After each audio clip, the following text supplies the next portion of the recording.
El mensaje muy claro es que este proceso electoral, en mi opinión, es el proceso electoral no solamente inédito, sino más complejo que la democracia panameña está viviendo desde 1990 a la fecha. ¿Por qué? Hombre, por todas las consideraciones que he venido diciendo al inicio de esta entrevista, ¿no es cierto? Es decir, ¿cuándo ustedes han tenido un proceso electoral donde un candidato de un expresidente que lideraba las encuestas queda inhabilitado y el vicepresidente que ocupa ese lugar termina siendo recurrido con un recurso de inconstitucionalidad? Cuando ustedes tuvieron a ese expresidente inhabilitado, asilado en una embajada que sigue haciendo campaña. O sea, volvemos a los mismos elementos. Entonces ahí hay además hay una sociedad que ha venido cambiando en Panamá y ha venido cambiando para bien, pero también que puede generar desafíos significativos. Vamos a ver qué pasa en materia de participación electoral. ¿Se mantendrá el nivel de participación electoral por encima del 70%, lo cual hace de Panamá uno de los países con niveles de participación electoral más altos? ¿Caerá la participación electoral porque hay un sector que dice no me siento representado por ninguno? Porque cala el discurso de que la política es mala, de que los partidos políticos no cumplen con su promesa y eso genere mayor abstencionismo. Es decir, hay un sinnúmero de preguntas abiertas. Entonces ahí hay un grado de inédito, pero a su vez de mucha complejidad. Entonces me parece que en estas condiciones, con todos los desafíos que este proceso electoral ha tenido y sigue teniendo, hay un elemento muy importante, que es llegar al 5 de mayo con un acuerdo muy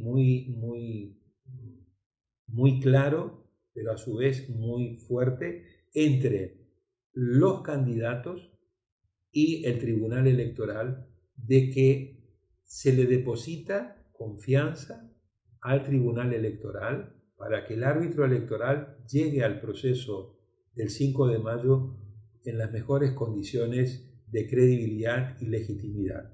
Hay que inyectarle al proceso electoral también las condiciones de credibilidad y legitimidad.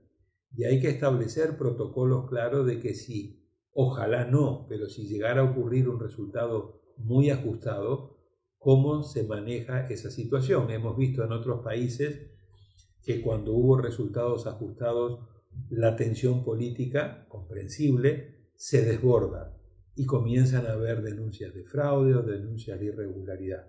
Todos esos elementos me parece que son importantes para que el 5 de mayo el proceso, la jornada electoral se lleve a cabo con absoluta normalidad, que el proceso electoral en estos 50 y tantos largos días se desarrolle también en un clima de consenso, en un clima de acuerdos, más allá de las diferencias que lógicamente puede haber, pero las diferencias son en cuanto a las propuestas, no en cuanto a las garantías, credibilidad y legitimidad del proceso, y sí fortaleciendo el papel central que tiene la autoridad electoral.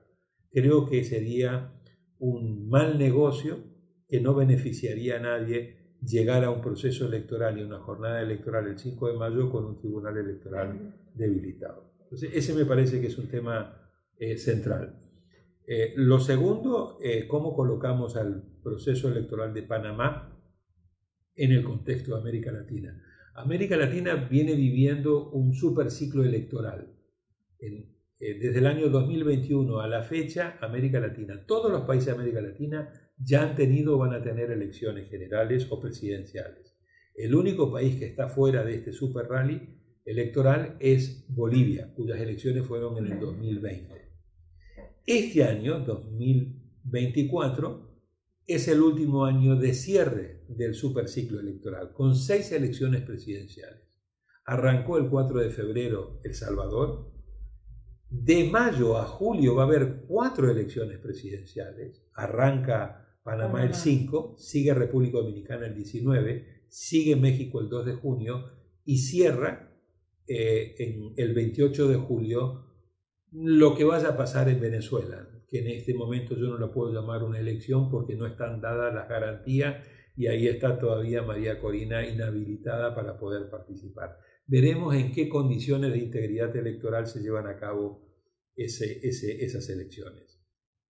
Y finalmente, el 27 de octubre van a estar las elecciones en Uruguay, que cierran ya el superciclo.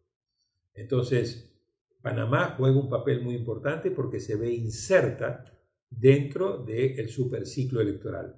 Superciclo electoral latinoamericano que a su vez forma parte del año de mayor actividad electoral en el mundo, donde va a haber más de 80 elecciones en más de 70 países, 65 o 70 países a nivel global, con elecciones muy importantes, entre ellas para nosotros de esta región, pero también para el mundo, las elecciones del 5 de noviembre en Estados Unidos. Así que es un año con una gran efervescencia electoral, con consecuencias muy importantes, donde estamos viendo hasta qué punto en América Latina y en Panamá las tendencias que veíamos en los primeros 3 años del superciclo electoral se cumplen o no. ¿Cuáles eran esas tendencias? La primera tendencia era que había un fuerte voto de castigo a los oficialismos. Fíjate que de todas las elecciones del 2021, del 2022, del 2023, en todas perdió el partido que estaba en el gobierno con independencia del color político, salvo en 2 casos. En la farsa electoral en Nicaragua, donde la dictadura puso preso a todo el mundo, o en las elecciones de Paraguay. Pero las de Paraguay tampoco fueron sorpresa, porque de los últimos 76 años, en 71 había ganado el Partido Colorado. Esta clara tendencia de voto de castigo en contra de los oficialismos comienza a debilitarse este año en América Latina. La reelección inconstitucional de Bukele en El Salvador da continuidad.